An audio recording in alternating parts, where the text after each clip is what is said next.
Well, in this day and age of wars and murders and the like, isn't it nice to have some news about, say, a traffic plug turned Hindu shrine? Phil Mateer of the Chronicle's Mateer Ross report headed out to the Golden Gate Park to find out what all the fuss is about. Mystery Rock and Golden Gate Park. All right, I came out here this afternoon a cynic. But you know, that's the beauty of the news. Every time you think you know everything, you learn something new. Officials at San Francisco's Golden Gate Park have a new attraction on their hands, a mystery rock that is attracting devotees from as far away as India. It's a 4-foot tall piece of concrete that in a past life may well have been a traffic barrier somewhere in town. But these days, thank you, has become the center of devotion for Hindus and New Agers from as far away as India. But, like many things these days, the shrine is not without its controversy. For starters, there's the question of separation of church and state. After all, Golden Gate Park is a public park, and therefore, it's not supposed to be out encouraging religion of any particular sect. Still, park officials would like for the Hindus to feel comfortable coming back here time and time again. So right now, they're walking a delicate tightrope between church, state, and common sense. We talked about the Mystery Rock this afternoon with one of its earliest devotees, Bobby Kali Das. One day I walked past it to buy food for the people, and Shankar Bhagwan of the rock wasn't here. As I came back, it was here. So this is a miraculous thing for us. It doesn't matter whether this rock was put here by a construction worker, dropped by a helicopter, or just simply appeared. It makes no difference. So, there you have it. While park officials grapple with what to do or maybe just what not to do, the ceremonies go on at Golden Gate Park. You know, in this age of negativity where everything we seem to be reporting is bad news, maybe some good news, maybe some positive vibrations aren't so bad after all. I mean, I've been out here for a couple of minutes, and I gotta tell you, I'm already feeling more positive. Anyway, back to you, Pete and Suzanne. All right, thanks a lot, Phil. And again, it doesn't make a difference what it is. They believe.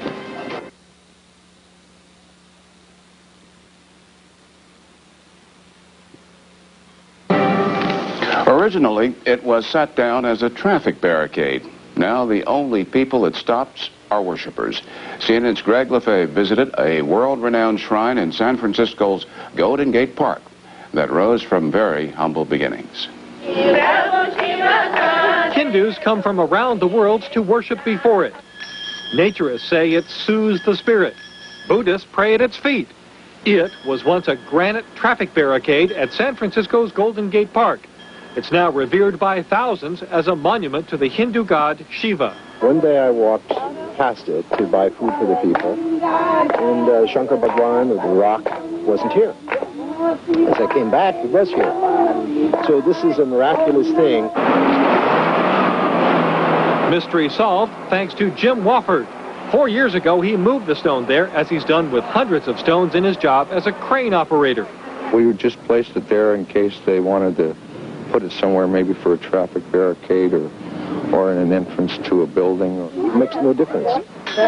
Soon, local Indian nationals noted the stone's phallic shape could be seen as the symbol of the Hindu god of power, Shiva. And our Hindu community in the local Bay Area uses an offering on Mondays only to come and request for blessing of power. Hundreds of Hindus visit each year on guided world tours of sacred sites. They burn incense and offer milk and honey. Cool water and cool milk, that's he like. Over time, you get enough people doing that, and you create an energy just kind of in the space itself. And I mean, if it makes people feel good, great. Now some devotees want the site dedicated as a permanent temple. I mean, if someone wants to come into Golden Gate Park and bow down to a stone or to a tree, that's their business and we could care less. But no temples on city property. Those who worship here say the stone's humble beginnings provide a lesson in life. That is not how your life starts out, but what you make of it. Greg Lefebvre, CNN, San Francisco. A controversy is brewing over the future of a rock in San Francisco's Golden Gate Park. But this isn't just any rock.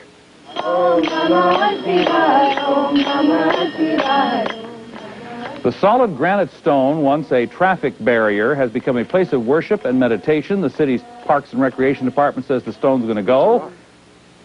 But the rock itself somehow has contained an energy that fulfills human beings in their own personal way. The matter will be taken to the federal court, where a higher authority will decide the future of the stone.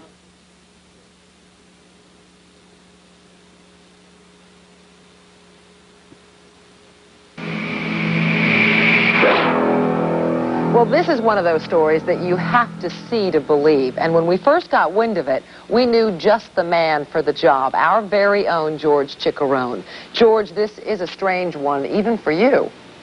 Maureen, I know San Francisco is one of your favorite cities. Mine, too, is each year thousands of people come here to visit.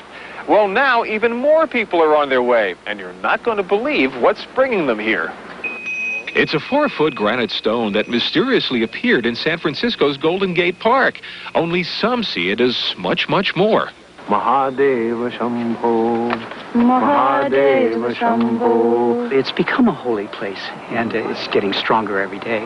But I guess in this case, religious symbols are in the eye of the beholder. Now, I don't know if those people know it or not, but they're praying to an old traffic barrier, and it's drawing people here to this park from all over the world.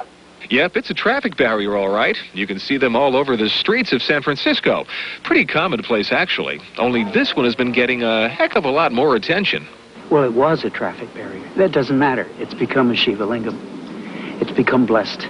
You see, its shape mirrors the Shiva Linga, the Hindu symbol of God. And now religious pilgrims from all over the world, an estimated 25,000 so far, have come to pray, chant, toss flowers, pour milk, and perform various religious rituals at the site. To your external vision, that looks like a traffic barrier. But it is not a traffic barrier. It is Lord Shiva. I see this Shiva Lingam as a holy site here in the holy city of San Francisco. You sure it's not a traffic barrier? How can it be a traffic barrier? How can a traffic barrier accept worship? God lives there. God lives there. The traffic barrier? God lives in the traffic barrier. Baba Kali Das is a part-time yoga instructor, artist, and claims to be a full-time Hindu priest. He recently learned the city was planning to remove the religious symbol/parking barrier from the park, so he filed a 16-page lawsuit in federal court to stop them. This can't be allowed. We cannot be allowed to be dominated by bureaucrats. Baba claims in the document that the parking barrier/religious symbol's appearance is truly a miraculous event of great religious significance, and the city should let it be. The city says its miraculous appearance amounts to a couple of guys illegally shoving it off the back of a truck. It's still a traffic boulder as far as we're concerned. The president of San Francisco's Parks and Recreation Commission told me the city has its own worries. Aside from this being a classic church and state issue, the former parking barrier is attracting many New Age religious groups whose ceremonies pose a threat. We've heard that they're burning incense and lighting candles, and obviously from a safety standpoint, we're concerned in preventing any fires or anything out here. And again, I repeat, this is a traffic boulder.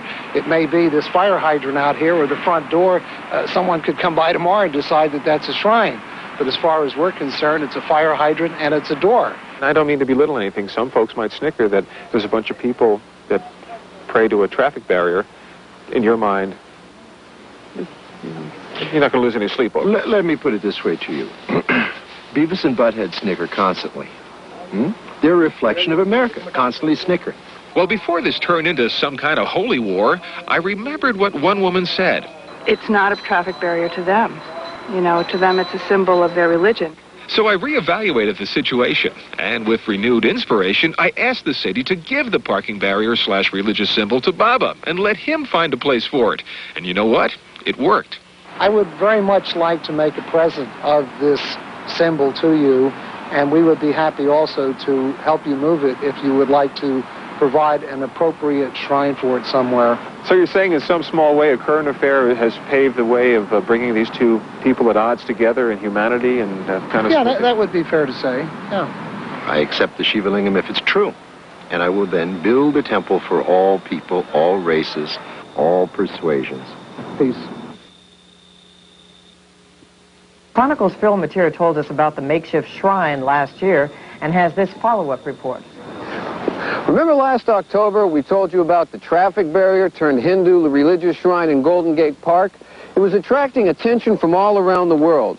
Worshippers from as far away as India flocked to this little glen behind the Japanese tea garden to lay devotionals in front of the Shiva Linga, a traffic barrier that some had said had become the incarnation of the Hindu god Shiva.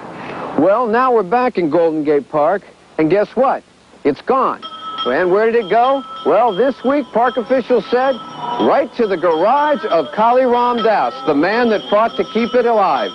Kali, you were in the middle of a federal court battle to keep this linga in Golden Gate Park. How's it feel to have it in your garage? It feels wonderful to be close to Shankar Bhagwan. Well, were you surprised when they called you up and said, if you want it, it's yours? I was surprised. I couldn't believe it, but it's the will of the gods. Okay, speaking of the will of the gods, what about devotees that went to the park? Are they going to come out here to the sunset now? Are you going to let them come in? It looks a little small here. Many already are coming. And more? Thousands. What are you going to do then? Find a way to build a huge temple. Oh, boy. Well, as you can see, the story is still far from over. So we went back to Golden Gate Park and asked a few people there what they thought. Deborah Knox, you've worked here 7 years. How do you feel about the stone being gone? I'm sorry to see it go. Yeah. A lot of good people came looking for it, and it's missed now. Well, what was the reaction? What's the reaction when they come to see the linga and it's gone? People believe that another will replace it, that a stone will rise in its place. And Well, I'm sorry that it's gone. You never know. After all, this one sort of dropped from a crane, so anything could happen and probably will. After all, this is San Francisco. Back to you, Tom and Suzanne.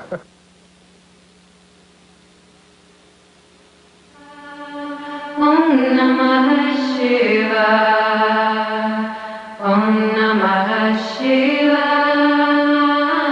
Om Namah Shiva. Om Namah Shiva.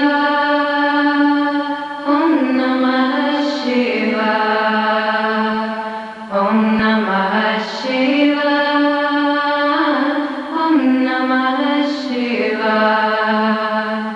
Om Namah Shiva. Om Namah Shiva. Om Namah Shiva.